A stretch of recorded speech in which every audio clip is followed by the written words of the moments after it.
નમસ્કાર દોસ્તો, હું છું આપનો મિત્ર રાજેશ સોડવડિયા અને સ્વાગત છે આપના નવા વિડીયોમાં. મિત્રો, આ વિડીયો આપણા જગ વિખ્યાત કોમેડી આપ સૌ પણ એને જાણતા હશો.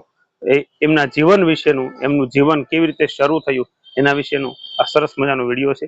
વિડીયોના અંતમાં હું કોમેડિયન છે એમના નામ અને એમના જીવન શૈલીની પણ વાત કરીશ. તો આવો જઈએ આ સુંદર મજાનો એક વાસ્તવિક કહાની, જે સત્ય ઘટના ઉપર વિડીયો છે તે. એક 5-6 વર્ષની ઉંમરના એક છોકરાનો બાપ બિનજવાબદાર દારૂડિયો છે. બે સંતાનો છે. એક પોતે જવાબદારી નિભાવવા માતા એ મધ્યમ કક્ષના બારમાં ક્યારેક રોડ પર સામાન્ય કક્ષની મિમિક્રી કે હળવો ડાન્સ કરી અને પોતાનું ગુજરાન ચલાવે છે.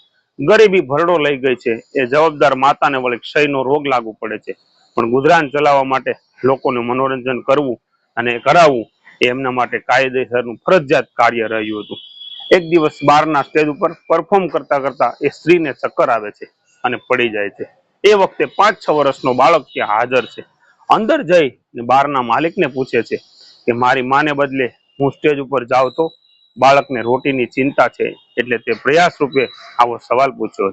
બારના માલિકે મજાકમાં એમને હા પાડી દીધી.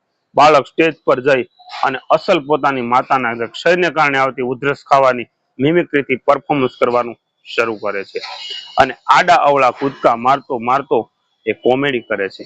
લોકો પૈસા ફેંકે છે. વચ્ચે પરફોર્મન્સ અટકાવી અને બાળક પૈસા વીણે છે.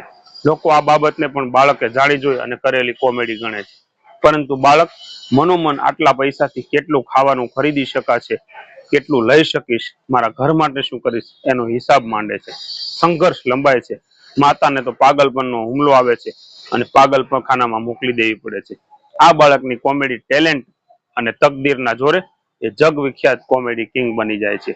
એવી સરખામણી થઈ જાય છે કે જગતના જે ખૂણે લોકો જીસસને નથી ઓળખતા, ત્યાં આ મોટા થઈ ગયેલા બાળકને લોકો આનંદથી ઓળખે છે. કોમેડી કિંગ બનેલો એ બાળક હવે તો એક મોટો પુરુષ થઈ જાય છે. કરોડોની સંપત્તિમાં આળોટે છે અને વિશ્વ પ્રસિદ્ધ સેલિબ્રિટી બની જાય છે.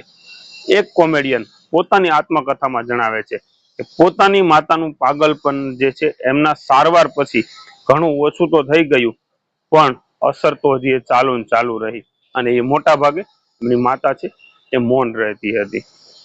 એક દિવસ પોતાના વૈભવી બંગલાના બગીચાના હરિયાળી લોન ઉપર ખુરશી નાખી અને બેઠા બેઠા પરિવાર છે એ નાસ્તો કરતા હતા.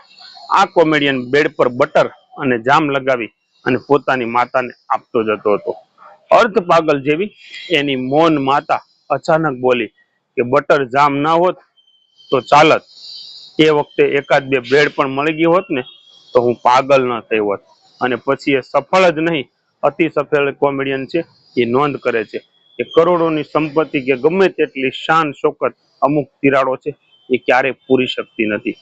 આ કોમેડિયન આ વાત સાથે જ્યારે એમના આત્મકથાનું ચેપ્ટર પૂરું કરે છે, ત્યારે આપણા જેવા કેટલાય વાચકો છે એ ખામોશ થઈ જાય છે.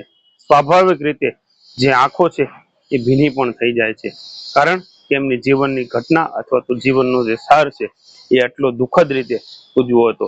અને આ અતિ સફળ કોમેડી કિંગ એટલે બીજું કોઈ નહીં મિત્રો, હું અને તમે આપણે સૌ એમને ઓળખીએ છીએ. એ છે ચાર્લી ચેપ્લિન. મિત્રો, આ વાર્તા છે એ ચાર્લી ચેપ્લિનના જીવનના, એમના જીવનની એક વાર્તા છે કે બાળપણની અંદર એમણે માત્ર એમની માતાની અવેજીમાં એક પરફોર્મન્સ કરવા માટે એમણે પ્રયાસ કર્યો અને જગ વિખ્યાત કોમેડી બની ગયા. જીવનમાં ઘણીવાર ક્યારેક પરિસ્થિતિ ક્યાંથી ક્યાં લઈ જાય એની વાત છે. તો દોસ્તો, આપને આ વાત કેવી લાગી એમને કોમેન્ટ કરીને જણાવશો અને ચાર્લી ચેપ્લિન વિશે આપ શું પ્રતિભાવ આપશો એ પણ જણાવશો. Thank you. જય હિન્દ, જય ભારત, જય જય ગરવી ગુજરાત.